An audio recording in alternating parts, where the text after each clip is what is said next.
అందరికీ నమస్కారం. తెలుగు కథల సంపుటికి స్వాగతం.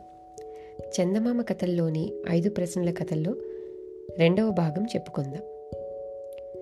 మరునాడు ధీరసింహుడు వెళ్ళగానే అతన్ని కూర్చోపెట్టి సులోచన తన 2వ ప్రశ్న చెప్పనారంభించింది.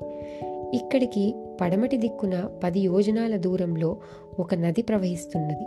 అది ఎల్లప్పుడూ రక్తం వలె ఎర్రగా ఉంటుంది. అది ఎక్కడ పుట్టిందో, ఎర్రగా ఎందుకు ఉన్నదో ఆ వివరాలన్నీ కావాలి అని అనే వరకు ధీరసింహుడు మళ్ళీ గడువు తీసుకుని ఉత్సాహంతో బయలుదేరాడు. అతను చాలా దూరం నడిచి వెళ్ళగా రక్తనది కనిపించింది. ఆ నదిని చూచి అతనికి ఆశ్చర్యం వేసింది. నది గట్టునే ఎంతో దూరం నడవగా ఒక భయంకరమైన అరణ్యం తగిలింది. అనేక భయోత్పాతాలు గడిచి ధీరసింహుడు ఎలా అయితేనేం అరణ్యం చివరకు చేరుకున్నాడు. అక్కడ ఒక పర్వతం పైనుంచి రక్తనది ప్రవహించటం గమనించి మెల్లగా ఆ కొండ ఎక్కాడు. కొండ శిఖరం చేరుకునే వరకు ఒక చిత్రమైన దృశ్యం కంటపడింది. ఒక పెద్ద కొలను, ఆ కొలను మధ్యన ఒక చెట్టు, ఆ చెట్టు కొమ్మలకు 100 స్త్రీ శిరస్సులు వేలాడుతున్నాయి. అతను అమితాశ్చర్యంతో అక్కడనే కూర్చొని అటు చూస్తూ ఉండగా ఆ శిరస్సులు ధీరసింహుణ్ణి చూసి పకపకా నవ్వసాగాయి. ఇంతలో చీకటి పడింది. కానీ వెంటనే మాయా వెలుతురు ఆ ప్రదేశమంతటా నిండి పట్టపగలు వలనే ఉన్నది. చెట్టు కొమ్మల నుంచి వేలాడుతూ ఉన్న శిరస్సులన్నీ ఒక్కొక్కటిగా కొలనులోకి జారాయి. చిటిక సేపటిలో ఆ శిరస్సులు ఎన్ని ఉన్నాయో సరిగ్గా అంతమంది స్త్రీలు కొలనుగట్టు మీదకి వచ్చారు. అంతమందిలోనూ ఒక ఆమె మాత్రం చుక్కలలో చంద్రునికి మళ్ళీ అపురూప సౌందర్యంతో ప్రకాశిస్తున్నది.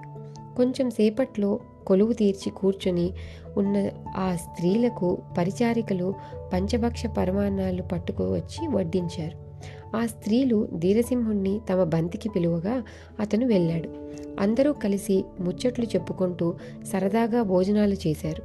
తరువాత వారు ధీరసింహుణ్ణి చుట్టూ మూగి తెల్లారే వరకు నృత్య గీతాలతో అతన్ని పరవశుణ్ణి చేశారు. ఆ కన్యలందరూ మళ్ళీ శిరస్సుల్లాగా మారి ఎప్పటి వలె చెట్టు కొమ్మలను వేలాడసాగారు. ఇంతగా తనను ఆదరించిన ఆ కన్యలు చెప్పకపోతారా అని నమ్మకంతో ఈ రక్తనది ఏమిటి, శిరస్సులు ఏమిటి అని అతను వారిని ప్రశ్నించాడు. కానీ వారు ఎన్నిసార్లు అడిగినా ఇదంతా మాయ అని మాత్రం చెప్పి ఊరుకునేవారు. చీకటి పడగానే ఆ శిరస్సులు కన్యలుగా మారటం, ధీరసింహునికి విందు చేసి అతన్ని నృత్య గీతాలతో తన్మయత్మునిగా చేయటం, తెల్లవారేసరికి కన్యలు మళ్ళీ శిరస్సుల్లాగా మారిపోయి చెట్టు కొమ్మలను వేలాడటం ఇలానే ప్రతిరోజు జరుగుతూ ఉన్నది. కానీ ధీరసింహుడు ఎంత ప్రాధేయపడినా వారు రహస్యం మాత్రం వెల్లడించలేదు. దీక్షాపరుడైన ధీరసింహుడు ఈ రహస్యం ఎలా తెలుసుకోగలమా అని తీవ్రంగా ఆలోచించుకుంటూ రాత్రి పగలు అనేక కొండలు దాటిపోతూ ఉండగా ఒక కొండ గుహలో తపస్సులో ఉన్న ఋషీశ్వరుడు కనిపించాడు. తను వచ్చిన పనిని ఈ మహానుభావుని వల్లనే నెరవేరుతుందని ధీరసింహునికి మనసులో తట్టింది. 3 రాత్రులు 3 పగళ్ళు అతను అలాగే కదలక కూర్చుండేసరికి 4వ రోజున ఋషి కళ్ళు తెరిచి ధీరసింహుణ్ణి పలకరించాడు. ధీరసింహుడు తన వృత్తాంతమంతా చెప్పేసరికి ఋషి అతనితో, ఓయి ధీరసింహ, నీకు కనపడిన స్త్రీలలో అందరికంటే అందమైన కన్య కమలాకరుడనే ఒక ఇంద్రజాలికుని కూతురు. యుక్త వయసులో ఆమె తనకు పెళ్లి కావాలని కోరింది. కానీ తండ్రికి ఇష్టం లేక ఆమె పైన కోపించి ఈ మాయా నంతటినీ సృష్టించి చెలికత్తెలతో సహా కూతురును బంధించి వేశాడు. ఈ మాయను ఎవరైనా భేదించి కమలాకరుణ్ణి చంపగలిగితే వాళ్లకు ముక్తి ఉన్నది, లేకపోతే వారి గతి అంతే అని చెప్పాడు. ఇది విని ధీరసింహుడు, మునీశ్వర, తమ దయ ఉంటే నేను ఇంద్రజాలికుణ్ణి చంపివేసి ఆ స్త్రీలకు ముక్తి మార్గం చూపిస్తాను అనే వరకు ఋషి, అబ్బాయి, ఇందుకు నీవు తగినవాడవని నాకు ముందే తెలుసు. నేను చెప్పబోయే మంత్రాన్ని జపించినంత కాలము నీ మీద ఏ మాయలు పనిచేయవు. నీకు విజయము వరిస్తుంది, వెళ్ళు అంటూ ఒక రహస్య మంత్రం ఉపదేశించాడు. మునీశ్వరునికి భక్తితో నమస్కరించి ధీరసింహుడు రక్తనది ప్రవహించే పర్వతం వైపు పోసాగాడు. కమలాకరుడు సృష్టించిన ఆ పర్వతము మాయాపర్వతమే. దాని మీద చెట్లు 360 రోజులు పచ్చగానే ఉంటాయి. పూల చెట్లు ఏడాది పూస్తూనే ఉంటాయి. ధీరసింహుడు కొండ మీదకు పోయేసరికల్లా మాయా పులులు, మాయా సింహాలు గోండ్ర పెడుతూ అతని చుట్టుముట్టాయి. ఆ మాయా పర్వతం మీద నించున్న ధీరసింహుని కాళ్ళు సూదంటు రాయి వలె అంటుకుపోయి నేల నుంచి ఊడి రాలేదు. అప్పుడు ధీరసింహుడు గురువును తలుచుకొని ఒక్కసారి మంత్రం జపించే వరకు ఎక్కడి జంతువులు అక్కడనే అదృశ్యమైపోయాయి. అతని కాళ్ళు నేల మీద నుంచి ఊడి వచ్చి మామూలుగా నడవగలిగాడు. కమలాకరుడు తన మాయాకోటలో కూర్చుని పుస్తకం తెరిచి చూచేటప్పటికీ తన సృష్టించిన మాయను భేదించటానికి ధీరసింహుడు వస్తున్నాడని తెలిసింది. వెంటనే అతను సరిగ్గా తన కుమార్తెను పోలిన ఒక మాయా స్త్రీని సృష్టించి చెలికత్తెలతో సహా ధీరసింహుని వద్దకు పంపాడు. అక్కడ వాళ్ళు అనేక విధాల నాట్యం చేసే వరకు అతను ఇదేమిటి, ఇప్పుడు చెట్టు మీద కనిపించిన ఆ కన్యలందరూ అప్పుడే ఇక్కడ ఎలా వచ్చారు అని ఆశ్చర్యపోయాడు. ఆ మాయా కన్యలు వారి నాట్యంతో ధీరసింహుణ్ణి ఆకర్షించి అతను సంతోషంగా ఉన్న సమయం చూసి అతని చేత రకరకాల పానీయాలు తాగించి అతను మత్తులో ఉండగా బంధించి కమలాకరుని వద్దకు తీసుకుపోయారు. పూర్వకాలంలో హిరణ్యకశిపుడు ప్రహ్లాదుణ్ణి బాధలు పెట్టినట్టుగా ధీరసింహునికి కమలాకరుడు అనేక కష్టాలను కలగజేశాడు. జ్వాలలో ఎగిసే వచ్చే మంటలలో పడివేయించాడు. ఎత్తైన పర్వతం మీద నుంచి కిందికి దొర్లించాడు. ధీరసింహుడు గురువును తలుచుకొని మంత్రం జపించటం వల్ల మంటలలో పడవేసిన ఒళ్ళు కాలలేదు. కొండ మీద నుంచి దొర్లించిన కొంచెం కూడా దెబ్బలు తగలలేదు. చేసేది లేక కమలాకరుడు అతనిని బందీఖానాలలో పెట్టించాడు. బుద్ధిశాలి అయిన ధీరసింహుడు సుధాకరుడనే కాపలావాణ్ణి వశపరుచుకొని, ఓయి అబ్బాయి, నన్ను చెరవిడిపించావంటే కమలాకరుణ్ణి సంహరించి నిన్ను అతని రాజ్యానికి పట్టం కడుతాను అనే వరకు ధీరసింహుణ్ణి ప్రజ్ఞ ఇదివరకే తెలుసుకొని ఉన్న సుధాకరుడు అతనిని ఖైదు నుంచి తప్పించి వేశాడు. తెల్లవారేసరికి ధీరసింహుడు జైలులో నుంచి తప్పించుకుపోయాడన్న వార్త ఊరంతా వ్యాపించి కమలాకరుని చెవిన పడింది. వెంటనే ఆయన పుస్తకం తెరిచి చూచి ముందు జరగబోయేదంతా తెలుసుకొని ధీరసింహుణ్ణి పట్టి తీసుకురమని ఆజ్ఞ పంపించాడు. ఈ సంగతి తెలిసి సుధాకరుడు తక్షణమే పోయి ధీరసింహుణ్ణి శరణుజొచ్చాడు. ధీరసింహుడు అతనితో నీకు వచ్చిన భయం లేదు అని ధైర్యం చెప్పి కమలాకరుణ్ణి నివాసం గురించి రహస్యాలు అడిగాడు. అతను ఇలా చెప్పాడు. కమలాకరుడు నాస్తికుడు, క్రూరుడు, అసాధ్యుడు. అతను ఉండటానికి ఈ మాయాకోట మాత్రమే కాక ఈశ్వరుణ్ణి జయించటానికి 30,000 అడుగుల ఎత్తున ఒక మాయా ఆకాశం నిర్మించి అందులో సూర్యచంద్రుల్ని, నవగ్రహాలను సృష్టించాడు. శత్రువు తనపైకి దాడి వచ్చినప్పుడు ఇంద్రజిత్తు మోస్తారుగా కోట వదిలి మాయా ఆకాశంలోకి పోయి దాక్కుంటాడు. కనుక అతన్ని జయించటం ఎవరికీ సాధ్యం కావటం లేదు అని చెప్పాడు. ఇది విని ధీరసింహుడు, సుధాకర, దైవాన్ని నమ్మిన వాళ్లకు అసాధ్యం అనేదే లేదు. అతని కోటకు దారి చూపించు, తరువాత సంగతి చెబుతాను అంటూ సుధాకరుణ్ణి వెంట పెట్టుకొని అతను బయలుదేరాడు. దోవలో చిత్రమైన చెట్లు ఎన్నో కనిపించాయి. వాటిని గురించి ధీరసింహుడు అడిగాడు. ఇవి నిజమైన చెట్లు కావు, కమలాకరుణ్ణి మాయ వల్ల మనుషులే ఇలా మారిపోయారు అని సుధాకరుడు చెప్పాడు.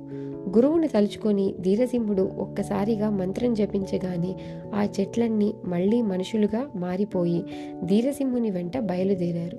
ధీరసింహుడు తన మీదకి వస్తున్నాడని తెలుసుకొని కమలాకరుడు యుద్ధం చేయడానికి సిద్ధపడి అప్పటికప్పుడే కొత్త కొత్త మాయలు ప్రారంభించాడు. అతని మాయలకు భూమి కంపించసాగింది. కటిక చీకటి అలుముకున్నది. అందుచేత ధీరసింహుని వెంటనున్న పరివారమంతా భయపడి కేకలు పెట్టారు. ధీరసింహుడు గురువును తలుచుకొని మంత్రం జపించే వరకు చీకటి విచ్చుకుపోయి మళ్లీ వెలుగు వచ్చింది. భూమి కంపించటం మానివేసింది. కోపం కొద్దీ కమలాకరుడు ఆగ్నేయాస్త్రం వేసి ఎగసి వచ్చే మంటలను పంపించాడు. ధీరసింహుడు వారుణాస్త్రం ప్రయోగించి వర్షం కురిపించాడు. ఆ మంటలను ఒక్క క్షణంలో చల్లార్చాడు. అప్పుడు కమలాకరుడు ఒక పెద్ద మాయాపర్వతాన్ని ధీరసింహుని మీదకు వదిలాడు. అది తనను తాకకముందే ధీరసింహుడు తీవ్రంగా జపించే వరకు మంత్ర మహిమ వల్ల ఆ పర్వతం వెంటనే తిరిగిపోయి కమలాకరుని సేనని హతమార్చింది. కమలాకరుడు మాత్రం కాస్తంతలో చావు తప్పి బతికాడు. చివరకు కసికొద్దీ కమలాకరుడు మాయా సర్పాలను వదిలిపెట్టాడు. ధీరసింహుడు గురువును తలుచుకొని గాఢమైన గరుడాస్త్రం ప్రయోగించాడు. ఆ మాయా సర్పాలన్నీ ఎదురు తిరిగి కమలాకరుని సైన్యాన్ని కాటువేయజుచ్చే. ఇక ధైర్యం చాలక కమలాకరుడు తన మంత్రశక్తి వల్ల అదృశ్యమైపోయాడు. ఇది చూచి మిగిలి ఉన్న సైన్యమంతా ధీరసింహుని పక్షం చేరిపోయింది. కమలాకరుడు తన మాయా ఆకాశంలో దాగి ఉంటాడని గ్రహించి ధీరసింహుడు దీక్షతో జపించే వరకు ఆ ప్రభావం వల్ల మాయా ఆకాశం ఫెళఫెళమంటూ విరిగి ఒక్కసారిగా కూలిపోయింది. కమలాకరుడు కొద్దో గొప్పో మిగిలిన అతని సైన్యం దాని కింద పడి చచ్చారు. ధీరసింహుడు అనుచరులతో పాటు ఆనందంగా కోటలో ప్రవేశించే వరకు అక్కడ ఎన్నో దివ్యమైన బంగారపు మేడలు, అందమైన పూల తోటలు కనపడాయి. పోతే అక్కడ ఉండే బజారులో దొరకని వస్తువంటూ లేదు. అదేం చిత్రమో కానీ ఆ వస్తువులు అమ్మడానికి మనుషులెవరూ కనిపించలేదు. ధీరసింహుని అనుచరులు ఆకలి దహించుకుపోవటం వల్ల కంటికి నిండుగా కనపడిన మిఠాయి దుకాణం మీదికి వారు ఎగబడ్డారు. కానీ కొంచెం సేపటికి వాళ్ళందరూ గిరగిరా ఒళ్ళు తిరిగి కింద పడిపోయారు. వీరి స్థితి చూసి ధీరసింహుడు, ఓహో, ఈ మిఠాయి తిన్నందువల్లనే వీరు పడిపోయి ఉండాలి, ఇది బహుశా మాయా మిఠాయి కాబోలు అని తలచి దగ్గరనే ఉన్న ఒక కొలనులోని నీళ్లను తెచ్చి మంత్రించి ఆ మంత్రజలం వారిపైన చల్లే వరకు అందరూ తెలివికి వచ్చారు. కలకాసి లేచినట్టుగా అందరూ గభీమని లేచి కూర్చున్నారు. ధీరసింహుడు మంత్రజలం చల్లిన తరువాత ఆ ప్రదేశమంతా పవిత్రమై కమలాకరుని మాయలు మచ్చుకైనా లేకుండా పోయాయి. ధీరసింహుడు వాగ్దానం ప్రకారం సుధాకరునికి పట్టం కట్టాడు. తరువాత పర్వతం సమీపాన కొలను వద్దకు వెళ్ళి ఆ కన్యల శిరస్సులు వేలాడుతున్న చెట్టు చేరుకున్నాడు. అక్కడ కూర్చొని కొంతసేపు మంత్రం జపించే వరకు సరోవరము లేదు, వృక్షము లేదు. కన్యలు మాత్రం ధీరసింహుని ముందు నిల్చుని ఉన్నారు. అతను కమలాకరుని కూతురుతో, అమ్మాయి, నీ తండ్రి చాలా దుర్మార్గుడు. నిన్నే కాకుండా నిరుపరాధులైన ఎంతో మందిని అకారణంగా హింసించాడు. కనుక అతన్ని చంపవలసి వచ్చింది. నీ కష్టాలు గట్టెక్కాయి. నీ ఇష్టం వచ్చిన వానిని వివాహం చేసుకొని సుఖంగా ఉండు అని చెప్పి వారినందరినీ కోటకు చేర్చాడు.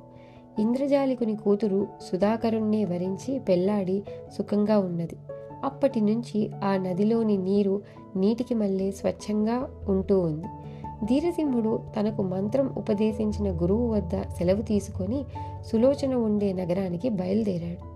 అతను వచ్చినట్టు తెలియగానే సులోచన 2 కుర్చీలు వేయించి ధీరసింహుణ్ణి ఎంతో గౌరవించింది. అతను సావకాశంగా తను చూచి వచ్చిన వృత్తాంతం అంతా చెప్పగా ఆమె సంతోషించి, అవును, ఇప్పుడు ఆ నదిలో నీరు ఎర్రగా కాకుండా నిర్మలంగా ఉన్నట్టు తెలిసింది. నీవు చెప్పినవన్నీ యథార్థములే అని ఒప్పుకుంది. రేపటి రోజున 3వ ప్రశ్న చెబుతాను అని చెప్పి ధీరసింహుణ్ణి సాగనంపింది. ఇంతటితో 2వ భాగం ముగిసింది. మళ్ళీ మనము 3వ భాగంతో కలుద్దాం. అంతవరకు సెలవు.